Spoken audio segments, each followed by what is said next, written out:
led the people to freedom, and the illustrator is Kadir. I'm going to say Kadir Nelson. I may be saying Kadir. Oh, Kadir. Okay, it could be.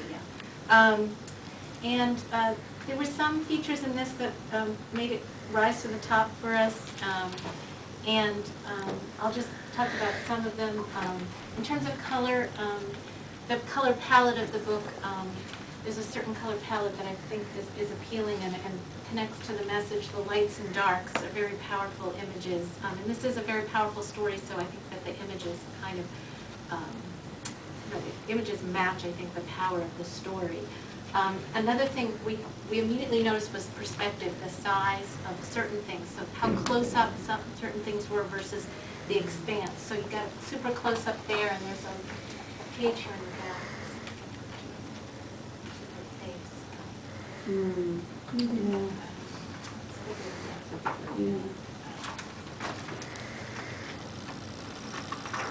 Here, you know, where you have, you know, tremendous up close, and then you have some images, some pages that are much, you know, with set back. So it's a, you know, that coming close and backing out, which I thought was very, I don't know, it's very moving as you go through. The use of different kinds of text, different size of text. The messages from God are in a different color text, and we kind of thought that you know was a powerful tool as we were looking at it. And then her conversations with God are in italics. So those are some of the things that we felt in a way.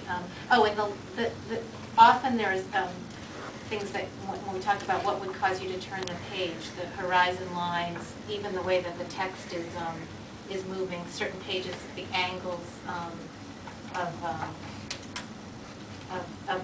the journey, you know, the journey going forward.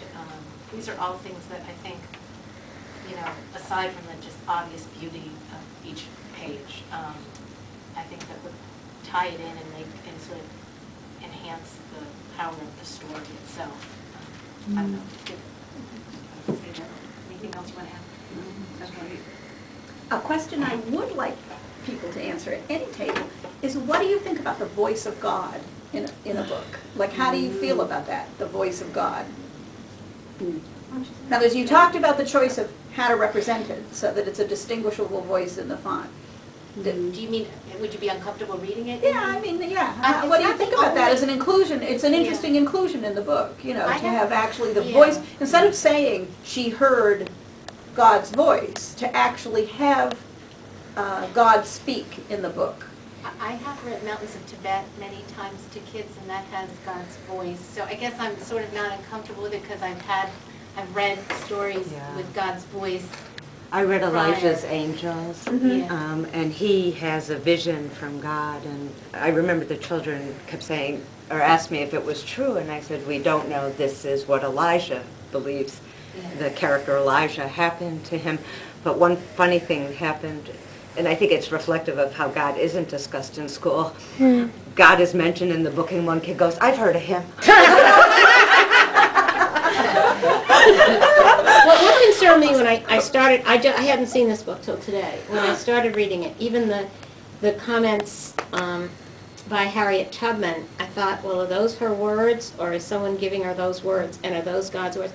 And it just, with Roger Sutton's editorial in the newest Horn book, all of this blurring of the lines between fact and fiction is really bothering me.